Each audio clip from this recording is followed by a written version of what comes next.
कुरुक्षेत्र की पवित्र भूमि पर दो सेनाएं आमने सामने खड़ी थीं। एक और पांडव, दूसरी ओर कौरव। अर्जुन अपने सारथी श्री कृष्ण से कहते हैं, हे माधव, मेरा रथ दोनों सेनाओं के बीच ले चलिए ताकि मैं देख सकूं कि मुझे किन किन से युद्ध करना है। जब अर्जुन ने अपने सामने गुरु, पितामह, भाई, बंधु और मित्रों को देखा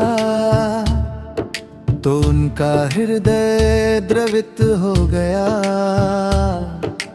उनके हाथ कांपने लगे, गांडीव धनुष हाथ से ढीला पड़ गया। वे सोचने लगे, इन अपनों को मारकर मुझे क्या मिलेगा? राज, सुख, विजय सब व्यर्थ है। यही पहला अध्याय है अर्जुन का विषाद। तब श्री कृष्ण मुस्कुराए। उन्होंने अर्जुन से कहा, तुम जिस शोक में डूबे हो वह अज्ञान से उत्पन्न है। आत्मा न जन्म लेती है न मरती है, शरीर नश्वर है, आत्मा अमर है। इसलिए अपने कर्तव्य से पीछे मत हटो। यहाँ से शुरू होता है ज्ञान का प्रबल बल कर्म योग अध्याय। कृष्ण समझाते हैं, मनुष्य का अधिकार केवल कर्म करने में है, फल में नहीं। यदि तुम निष्काम भाव से परिणाम की चिंता छोड़े बिना अपना धर्म निभाओगे तो बंधन में नहीं फंसोगे। कर्म से भागना समाधान नहीं, सही भावना से कर्म करना ही मुक्ति का मार्ग है। तब कृष्ण दिव्य दृष्टि। कृष्ण कहते हैं, मन चंचल है पर अभ्यास और वैराग्य से उसे वश में किया जा सकता है। योगी वो है जो मन को जीत ले, सब में समभाव रखे और ईश्वर में स्थित रहे।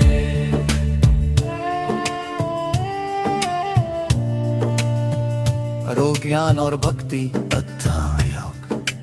कृष्ण अपने दिव्य स्वरूप का रहस्य खोलते हैं। मैं ही समस्त सृष्टि का मूल हूँ, जल का स्वाद, सूर्य का प्रकाश, ओमकार का नाद सब मुझसे है। वे कहते हैं कि जो अनन्य भाव से मेरी भक्ति करता है, मैं स्वयं उसकी रक्षा करता हूँ। यह राज विद्या है, सबसे गुप्त और पवित्र ज्ञान। तुझ विभूति योग अध्याय। कृष्ण की महिमा सुनकर पूछते हैं, है प्रभु मैं आपको कैसे जानूं? कृष्ण कहते हैं, मैं पर्वतों में हिमालय हूँ, नदियों में गंगा, योद्धाओं में राम, ऋषियों में नारद। अर्थात जो भी श्रेष्ठ, सुंदर और शक्तिशाली है वह मेरी ही झलक है। पंच विश्वरूप दर्शन अध्याय। अर्जुन कहते हैं, हे प्रभु मैं आपके उस विराट रूप को देखना चाहता हूँ। तब कृष्ण दिव्य दृष्टि देकर अपना विश्व रूप प्रकट करते हैं। अर्जुन देखते हैं अनंत मुख, अनगिनत नेत्र, तेजस्वी प्रकाश, संपूर्ण ब्रह्मांड उसी रूप में समाया हुआ। वे देखते हैं कि सभी योद्धा उसी विराट रूप में प्रवेश कर रहे, जैसे पतंगे अग्नि में। अर्जुन विस्मित और भयभीत होकर कहते हैं, हे देव, आप ही आदि